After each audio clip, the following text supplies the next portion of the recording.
Seguimos adelante en Telebuen Día. Es como siempre un honor recibir al señor presidente de mandato cumplido, doctor Julio María Sanguinetti, en este espacio. Buen día, ¿qué tal? ¿Cómo le va, doctor? Buenos días, como siempre, una vez más acá. Exactamente, en este caso para presentar lo que todavía tiene olor a tinta fresca. Sí, sí. Luis Valleverres, el Uruguay del optimismo, del doctor Julio María Sanguinetti, recién salidito. Hoy se cumplen 50 años de la muerte de Luis Valleverres, gran presidente del año 47 al 50, luego presidente del Consejo, consejero del 54 al 58, y una figura que domina 20 años de la historia del país con un sello muy particular. Hoy se cumplen 50 años, se hace un acto en la Casa del Partido Colorado a las 7 de la tarde, entrada libre que quiera estar, pero cuando se resolvió hacer ese acto, digo, pero no hay una biografía asequible, hay una gran colección documental que hizo el doctor Rompani en su tiempo, en 2 tomos. Digo, pero nadie que tenga hoy menos de 50, 55 años, cuando le dicen Valleverres, piensa en una avenida, piensa en el nomenclátor. Claro. Y no se da cuenta la significación enorme, la contribución enorme a la vida democrática, al progreso económico del país, al desarrollo social, al avance de las clases medias, al avance de la cultura, que significó esta presidencia de Luis Valles con algunas características muy señaladas, como fue su gran batalla por la industria, su gran batalla por el trigo, su gran batalla por la libertad. Él es básicamente un gran luchador de la libertad, que lo llevó incluso a enfrentamientos con Argentina, para variar, ¿no? Por ejemplo, bueno, presidente entre 1947 y 1950 y después presidente de aquel órgano del Consejo Nacional de Gobierno entre 1955 y 1959. ¿Contó con el visto bueno de Marta Canessa, la señora historiadora Marta Canessa? Sí, sí, porque se lo di a revisar. Por las dudas. No, porque esto se hizo tan rápido, tan rápido, tan rápido. Como le digo, yo lo escribí en 20, 21 días. Claro. Y le digo, léemelo por las dudas. Por las dudas. Bueno, es un compendio interesante. Y ella tiene sus ideas, sus observaciones, Ajá. que siempre son atinadas. Y, Claro. y además tiene un oficio que yo no tengo. Yo soy periodista, ella es historiadora. Pero el complemento me parece que ahí se da muy ajustado. Además está ilustrado y documentado con interesantes fotografías. ¿Le incorporó también ese aspecto documental muy importante? Muy importante, sí, ahí hay fotos que son muy poco conocidas, de la entrevista famosa con Perón hay algunas Sí. muy conocidas, pero otras no tanto, de la visita a Evita Perón al Uruguay, ahí hay una, por ejemplo, con la urna de Artigas en el Panteón Nacional, que es un poco llamativa, si se quiere, ¿no, verdad? Habida cuenta de cómo se mira hoy Artigas desde el otro lado del Plata.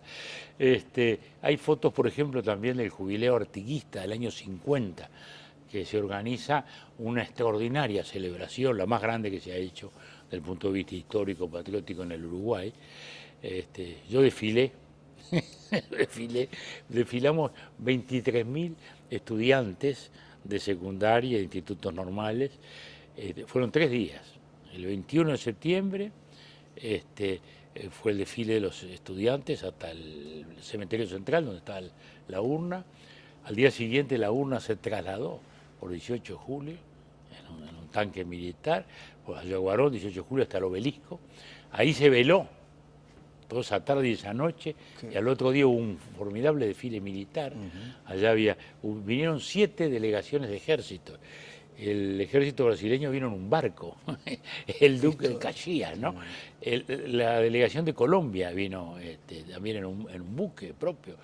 Es decir, fueron enormes celebraciones, se hicieron grandes publicaciones, el alegato histórico de Eduardo Acevedo, los diarios, El País hizo su gran colección de Artigas, que todavía hoy es uno de los mejores libros que existen sobre Artigas, se comenzó el archivo Artigas, en fin, fue un jubileo impresionante, que el país todo lo vivió, ¿no? Claro, desde el lugar ese en que nos instala, o sea, observando datos históricos, también sobre multitudes, fue conmovedora aquella que acompañó a Luis Valleverres en el día de su sepelio. Hay una película, sí, hay una película que también vamos a dar hoy en un esta documental, la dejé en el canal, así que la tendremos muy algún en fragmento pueden tomar, ¿Cómo no? sobre todo porque es un documental del país, de la época, que es lo que importa.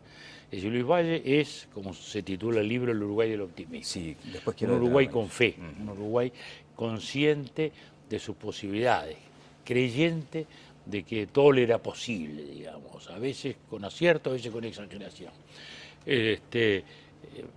Por eso da la batalla del trigo primero, que la inicia Berreta, Y esto es una perspectiva histórica que a veces se confunden las cosas, a veces los economistas discuto con ellos a la distancia, ¿no?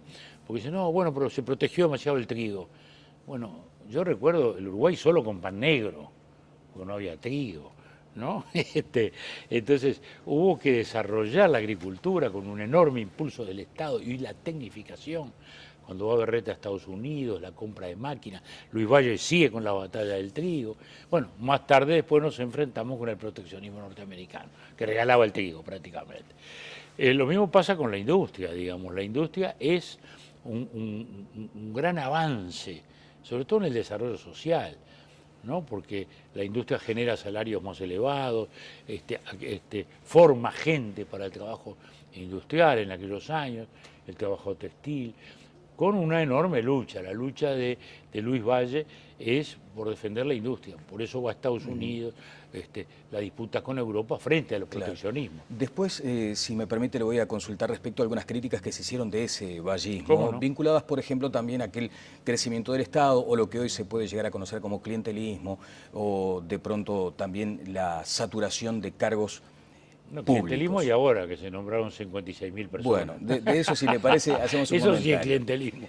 Pero me querría detener en otro asunto que muchas veces tiene que ver con ese imaginario colectivo. Cuando se habla de vallismo, hay casi una alusión directa a José Valle y Ordóñez. Bueno, yo creo que es una indisoluble ligazón Luis Valle Berres con José Valle Ordóñez. Ajá.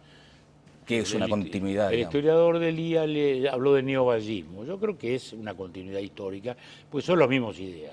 Es decir, la protección industrial, la protección agrícola, la mirada hacia afuera, que eso es muy importante. Porque se dice, Luis Valle la sustitución de importaciones. Es simplemente un error histórico de apreciación. La sustitución de importaciones en Uruguay, en Argentina, en Brasil, es un fenómeno de los años 30. La CEPAL no existía, Previch no existía, Luis Valle no existía, cuando vino la sustitución de importaciones, no como teoría, sino como respuesta a una realidad de escasez. Seguro, hoy desde un mundo de abundancia cuesta entender lo que era aquello. Aquellas economías cerradas. Seguro, pero además, y las guerras. Entonces, sí, podíamos, si nos dejan de vender neumáticos, ¿qué hacemos? No hay más neumáticos. Claro. O bien, la Argentina hizo la FATEA, casi hizo la FUNSA, en el año 37, si mal no recuerdo. Es decir, la industria nacional fue una respuesta a una realidad de escasez. Ahí es donde vino la sustitución de importaciones. Mucho antes de Luis Valle, mucho antes de la CEPAL, mucho antes de Previch. Luis Valle, en cambio, su lucha, su gran lucha, no es por sustituir importaciones, es por abrir mercado a la exportación. Esa es su batalla, su gran batalla. Cuando él va a Estados Unidos, todo eso que tanto se recuerda, hace poco el historiador Maistegui lo recordaba en unas notas en el diario El Observador, muy buenas, la gran batalla que él libra en Estados Unidos con los intereses, digamos, industriales de aquel momento, es por exportar, no es por sustituir importaciones, no es por cerrar el mercado, al revés, es por abrir lo nuestro para poder vender el trabajo nacional. Y se asoció muchas veces esa ideología o de pronto esas consideraciones económicas con cierta forma de socialismo. Y se dice, bueno, eso era una forma de socialismo de aquel tiempo. Bueno, lo que pasa es que las etiquetas son difíciles. El vallismo no fue nunca socialista, nunca. ¿Por qué? Porque cree en la iniciativa individual. Segundo, porque cree en la economía de mercado. Tercero, porque no cree en la lucha de clases. Tan poco socialista era esto que la industria nacional, Valle la desarrolla dándole gran espacio al capital extranjero. Las industrias de Paysandú, que fueron uno de los emblemas, ¿cómo se hacen? Azucarlito con capital francés, Pailana y Paicuero con capital sanducero y una empresa italiana de cueros en un lado, de textil en otro. Es decir, hay una importante inversión extranjera, quiere decir que es una mirada totalmente distinta a lo que normalmente entendemos por socialismo hoy. ¿Podemos hablar de una socialdemocracia a la europea? Sí. ¿Podemos hablar de un liberalismo progresista? También. ¿De un liberalismo conservador? No, porque Luis Valle era un reformista constante, y como lo era don Pepe, ¿no? Llegamos a este tiempo donde parece estar en disputa ese concepto del vallismo, y en disputa, desde mi punto de vista, en casi todos los partidos, esa ideología, esa concepción. ¿Y qué sucede en el Partido Colorado cuando hay como una necesidad de apropiarse de ese concepto que deriva en estas divergencias actuales? Bueno, mire, eso son, yo diría, anecdóticas. El vallismo solo pudo nacer en el Partido Colorado, eso es evidente. Solo en el Partido Liberal Histórico podía nacer una corriente de liberalismo progresista que pasa a ser socialdemocracia, con lo cual se identifican casi los términos. Hubo épocas en las cuales sí había colorados que no eran vallistas, hoy nadie puede negar a Valle porque al revés, hoy a su vez, desde todas las tiendas, salvo algunos sectores del Partido Nacional, se habla de Valle con admiración y con respeto. Pero lo interesante es la vigencia y la continuidad de eso, porque fíjese usted que cuando uno dice Luis Valle buscó capital extranjero para desarrollar industrias, bueno, ¿qué es lo que ha pasado con la madera? 40 años después, nosotros, vallistas, impulsamos la plantación forestal, el desarrollo forestal y el programa forestal pensando en la industrialización, y luego es capital finlandés el que permite que hoy tengamos las inversiones más grandes del país. Eso es una continuidad histórica.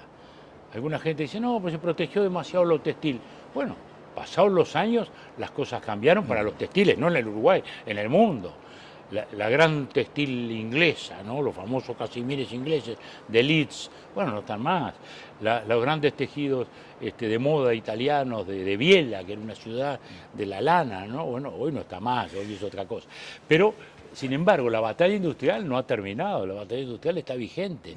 Y la batalla industrial siempre genera choques de intereses. En aquel momento, el momento de Luis Valle es de choque con los proteccionismos europeos y norteamericanos. Hoy chocamos con los vecinos, desgraciadamente, pero chocamos también porque la industria genera esa batalla de gente que la quisiera tener. Bueno, si hay algo que lo distingue entre muchas de sus aptitudes es la diplomacia a la hora de expresarse. No me va a decir nada sorprendente, digamos, respecto a esta situación interna del Partido Colorado. De cualquier modo, parece estar precisamente en disputa algo que muchos pueden llegar a entender como un tema marketinero, aludir al vallismo a tal punto de ir un poco más allá y decir, yo soy vallista de ley, entonces el otro dudo de eso. ¿Cómo observa íntimamente, en su fuero más íntimo, esta disputa? Yo diría que esos son productos que se dan naturalmente en el debate. Uno pone el acento más en una cosa, otro en la otra. De pronto alguien emerge más como una figura personal y no tanto reivindica la bandera ideológica, digamos. Pero esos son posicionamientos políticos, honestamente, se lo digo, no es un tema diplomático. Claro, digamos, ¿y lo que aconteció ayer específicamente? Bueno, pero yo creo que, mire, en cuanto a la fórmula, sí, dice por usted, ejemplo. pero mire, para mí yo lo veo muy claro. Primero es un tema resuelto, primera cosa, o sea que a partir de mañana no hablemos más del tema como discusión. Los dos figuras son incuestionables. Bordaberry sacó el 75%, la gente lo eligió candidato. Coitiño es el intendente y la figura colorada más votada de todo el país, 19.000 votos en la interna. Es decir que objeciones personales no hay. Lo que sí hubo, y son explicables, son diferencias de criterio o de procedimiento. Eso lo entiendo, lo acepto y en cierto modo también lo comparto. Creo que las cosas pudieron haber sido distintas. Pero fueron como fueron.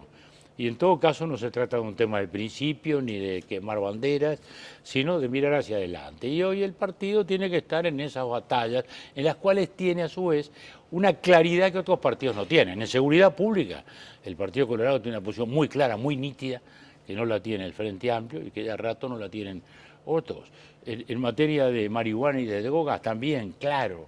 En materia de educación, venimos con toda la fuerza y todo el ropaje que nos da haber hecho una reforma de educación cuestionada enormemente y que hoy, sin embargo, todo el mundo reconoce que es el camino. Es decir, bueno, ahí tiene que volcar el esfuerzo del partido, yo confío que lo haga, creo que tiene el partido aún una gran oportunidad de mostrarse como tal, pero eso es política actual.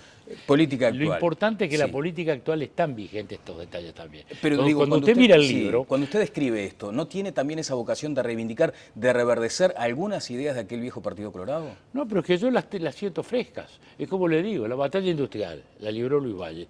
La libramos nosotros también, ¿no es verdad? Ahora, en este tiempo, le ponía el símil. Antes fueron los textiles, hoy es la celulosa, pero es la misma batalla industrial.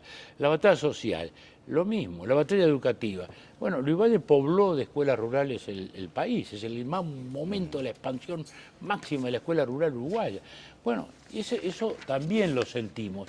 De modo que hay una vigencia. Ahora, obviamente, 60 años después la fórmula no puede ser exactamente la misma. Desde ya. Bueno, ¿no? y allí es donde se instala este concepto que habíamos tocado al pasar antes, el crecimiento de los empleos públicos o lo que se conoce como el clientelismo. Usted sostiene que el clientelismo existe hoy. No, yo no sostengo, esos son hechos, están los numeritos, simplemente Claro. se agregaron, en los gobiernos anteriores en todos bajamos, nosotros hasta bajamos funcionarios públicos en el primer gobierno, pese a que reincorporamos 10.000 funcionarios que habían sido destituidos, ¿no, verdad? Y pese a eso se bajó y se siguió bajando, y ahora ha habido una enorme expansión. Pero Pero no de quiero esto tiene- discutir sí. esto, Ajá. lo de antes es un número muy simple. Se mira y dice, ¿cuánto creció el Estado? Seguro, porque se incorporaron los ferrocarriles, se incorporó la OCE, o sea, las obras sanitarias de Estado, en aquel momento los tranvías, las empresas de servicio público británicas se incorporaron al Estado. Entonces sí, hubo sin duda una expansión del Estado, que hoy la podemos mirar con una cierta mirada. En aquel momento la mirada era otra. ¿Cómo nacieron esas empresas? ¿Cómo llegaron esas empresas británicas? Bueno, el Imperio Británico estaba de salida. Esas empresas ya no tenían el vigor de otro tiempo. Había que invertir. Las empresas no estaban invirtiendo. Gran Bretaña a su vez tenía una deuda de la guerra, casi impagable. Y entonces el presidente Berreta manda a un gran nacionalista, el doctor Gustavo Gallinal, a negociar esto en Gran Bretaña. Y bueno, negoció, digamos así, el pago de la deuda con estas empresas, algunas de las cuales siguen siendo tan importantes como lo es hoy OCE, por ejemplo, ¿no, verdad?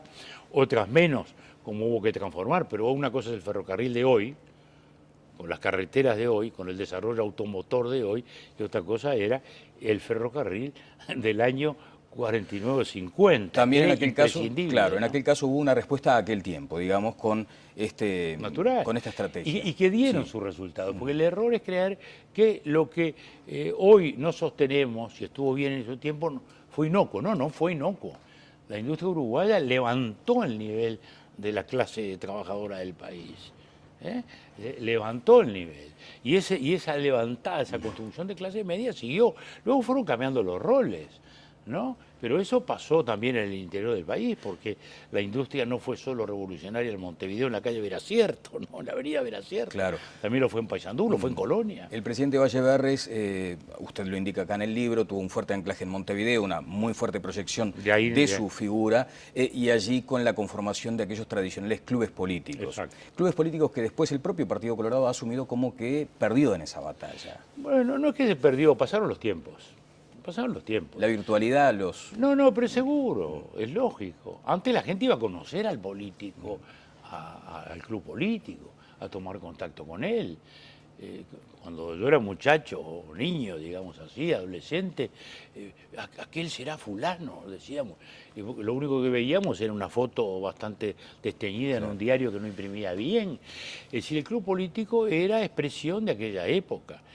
Hoy mismo, fíjese, el Frente Amplio que hizo una resurrección del Club Político Colorado con los famosos comités de base, hoy día nadie discute que los comités de base ya no son ni de cerca cuando nació. Es decir, ¿por qué? Bueno, porque han cambiado los modos, han cambiado los métodos de aproximación de la gente con el dirigente.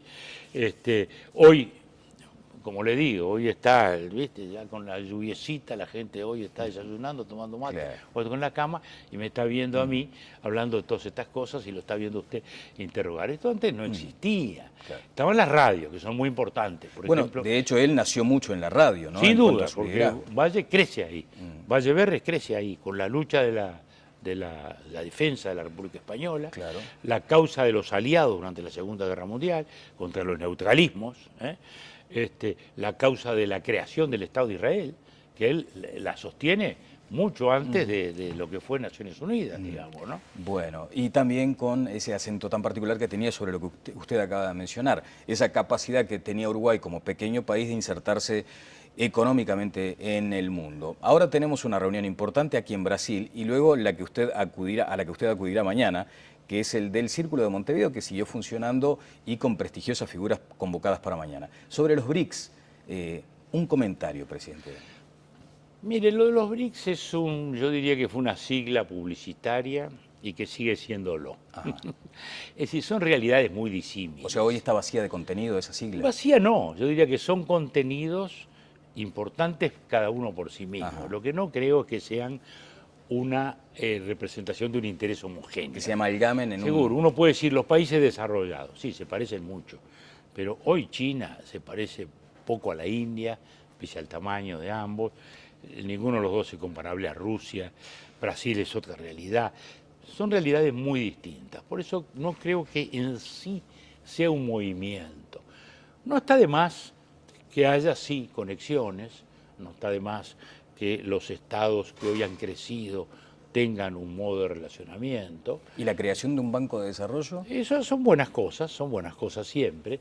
Lo que quiero decir es que también detrás de esas cosas se crean burocracias, se crean expectativas y después no es tanto así, no es tanto así. O sea, Brasil, ¿cuánto está hoy conectado, digamos, con la India o con Rusia? Muy poco. Lo está así con China, pero como lo estamos nosotros, porque China está en el mundo. Vamos a o sea esperar. que los BRIC, está bien, es importante, pero como BRIC, como conjunto, no le veo una gran entidad. Bien. Nuestro círculo, Sí, que usted menciona. Claro, porque además estaba leyendo, por ejemplo, van a estar, yo no sé cuánto hay de nostalgia también respecto a aquel tiempo de la política, ¿no? De hecho, van a estar Fernando Enrique Cardoso, Belisario Betancur de Colombia, Felipe González de España, Ricardo Lagos de Chile y usted. Y además Carlos Slim. Leonel Fernández de Dominicana. Leonel Fernández y Carlos Slim, el empresario. También porque tenemos una Bulgeroni. pata empresaria, es un programa que le hemos llamado Tendiendo Puentes, donde el empresario Carlos Slim, el empresario Bulgeroni argentino, etcétera,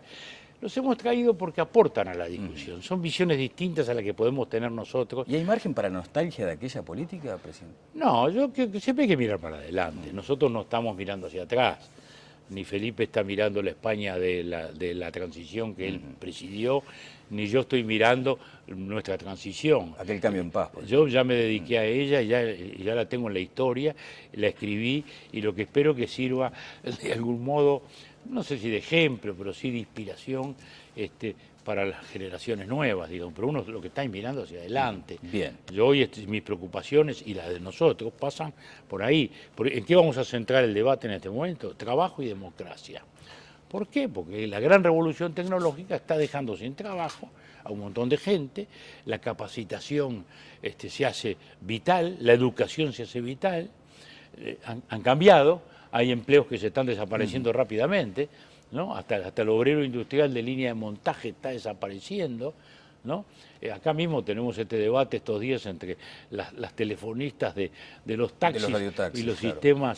sistemas Sí, las aplicaciones o las informáticas. aplicaciones modernas, ¿no? Es decir, eso es parte del cambio. Entonces, eso a su vez termina repercutiendo en la democracia. Porque ahí nacen los indignados, los escépticos, la gente que primero cuestiona al gobierno y después cuestiona el sistema mismo. Y bueno, hay que estar arriba de esos ¿Y es temas. posible entonces volver a aquel optimismo, a este optimismo de Luis Valle? Yo creo que sí, porque estos años, pensemos, estos años han sido de una formidable bonanza internacional. Es decir, que han sido años que permitieron, yo diría, un optimismo aún mayor que el que hoy tenemos. Hay quienes hablan de la incompatibilidad entre ser uruguayo y ser optimista. Bueno, en alguna época se hablaba de la tristeza o de la nostalgia uruguaya. Bueno, sí, algo de eso hay. No tenemos esa euforia brasileña, por ejemplo. Por ejemplo, bueno, hablando de esto del Mundial, me sorprendió no, pero claro, a mucha gente le llamó la atención esa consideración suya. Prefiero a Peñarol campeón del mundo y no a Uruguay. No, eso primero. Eso fue hace como 10, 15 años, que ahora lo sacó a relucir alguien, que me dijeron, bueno, y si tú tuviera que elegir entre un campeonato mundial para Peñarol y un campeonato mundial para Uruguay. Bueno, primero es una pregunta imposible, ¿no? Porque nunca va a haber esa opción. Ahora, si usted me dice, puedo decir políticamente correcto, que prefiero la selección uruguaya que ganara, pero le estoy mintiendo. Ahí no hay diplomacia posible. No, porque la verdad que, obviamente, cada uno tiene su club y digamos, y la selección uruguaya es el club de todos, ¿no? ¿Verdad? Que compartimos todo. Pero también en la vida del deporte, la rivalidad de los colores es parte de la vida y de la sal del deporte, ¿no? Bueno, y en su condición de periodista, ¿me da un título de lo que le dejó el Mundial desde el punto de vista deportivo, que usted es un gran futbolero, y social también, ¿no? Yo diría que el Mundial mostró en lo técnico, en lo futbolístico, un avance de los llamados chicos, un emparejamiento. No fue un Mundial con potencias dominantes y chicos que no tenían chance, digamos, ha sido muy poquita, lo vimos en nuestra propia serie. Era la serie de la muerte, porque estábamos 3 campeones del mundo, pero 2 un poco más cercanos que nosotros, y fueron los 2 que murieron, y Costa Rica fue el primero, que nadie lo tenía en la perspectiva, ¿no? Es decir, que ha habido un avance que es propio de un fútbol que se ha universalizado. Hoy ya no se puede dejar de contar con el Asia, con el África, con todo. Muy bien. Eso es una gran conclusión, que es la culminación de la política de Abel Lange. No ha habido en este campeonato, a mi juicio, un equipo así dominante. Al final terminaron los que más o menos tenían que terminar, porque eran más o menos los favoritos y previsibles. Rechazo esas ideas de que ahí está todo arreglado, cosa que las oímos del primer día. Esto lo va a ganar Brasil. ¿Por qué lo va a Brasil? Fíjese que el octavo para Brasil era una trampa mortal, porque Brasil se clasificaba en su serie primero y tenía que enfrentarse con el campeón o el vicecampeón, España y Holanda, que era con lo que se cruzaba en el octavo. O sea que el riesgo de Brasil era espectacular. Nadie contaba con que España iba a defeccionar como defeccionó. Claro. O sea que no es que hubiera nada armado. Pero a Argentina le tocó una serie fácil. Sí, también nos tocó de algún modo una serie fácil al Uruguay en Sudáfrica, porque a todos no le puede tocar difícil y claro, a todos no le puede tocar fácil. Entonces, pero creo que el Mundial, como siempre, tiene una cosa magnífica, y que es la convocatoria del fútbol, que es lo que queda. Claro. No hay nada que convoque más que el fútbol. Ahora se exacerban un poco aquellos nacionalismos, ¿no? Y el chauvinismo. Esa es la parte negativa. Ajá. Yo he escrito más de una vez en contra de eso. Claro, y la situación de Suárez, por ejemplo, y su respaldo del gobierno, ¿le parece justificado? Yo creo que los gobiernos deben meterse en esas cosas. Siempre hay la tentación, pero y lejos de ayudar, al revés, se complica. Está bien. El fútbol es el fútbol, la política es la política, el fútbol es una actividad privada, FIFA es una corporación privada. Cuanto más lejos estén los estados, mejor. Bien. Yo siempre lo he sentido así, Está bien. pese que haya otras leyendas. La teoría, ¿no? La teoría de que el fútbol y política están indisolublemente asociados. Bueno, ha habido conexiones en un país como el nuestro, es un país chico, ejemplo. sí, porque ha habido muchos políticos que hemos estado vinculados al fútbol o a la inversa. Claro. Bueno, se presentará hoy a las 7 de la tarde el nuevo libro del doctor Sanguinetti, Luis Valle, El Uruguay del Optimismo, y además la presentación de ese documental de la Escuela de Cine de Cinemateca. Muchas gracias, presidente. Gracias muy a amable. usted. El doctor Julio María Sanguinetti. Pausa y seguimos adelante en Tele Buen Día.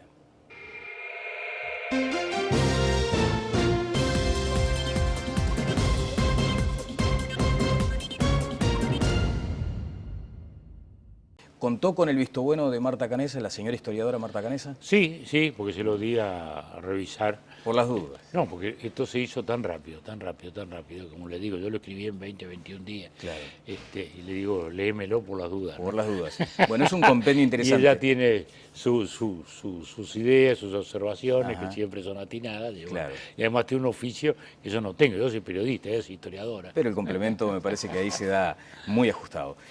Además está ilustrado y documentado con interesantes fotografías. Le incorporó también ese aspecto documental muy importante. Muy importante, sí, ahí hay fotos que son muy poco conocidas, de la entrevista famosa con Perón hay algunas muy conocidas, pero otras no tanto, de la visita de Evita Perón al Uruguay, ahí hay una, por ejemplo, con Laguna de Artigas en el Panteón Nacional, que es un poco llamativa. Gran colección documental que hizo el doctor Rompani en su tiempo, en 2 tomos.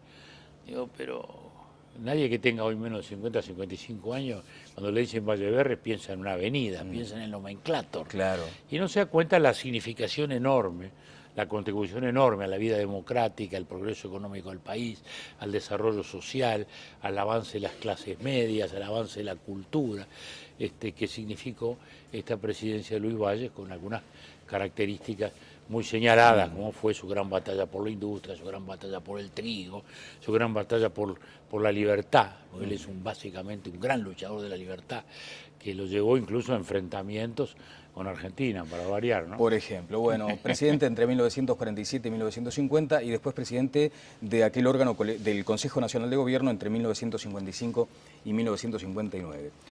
Seguimos adelante en Tele Buen Día. Es como siempre un honor recibir al señor presidente de mandato cumplido, doctor Julio María Sanguinetti, en este espacio. Buen día, ¿qué tal? ¿Cómo le va, doctor? Buenos días, como siempre, una vez más acá. Exactamente, en este caso para presentar lo que todavía tiene olor a tinta fresca. Sí, sí. Es Luis Valleverres, el Uruguay del optimismo, del doctor Julio María Sanguinetti, recién salidito. Hoy se cumplen 50 años de la muerte de Luis Valleverres, gran presidente del año 47 al 50, luego presidente del Consejo, consejero del 54 al 58, y una figura que domina 20 años de la historia del país con un sello muy particular.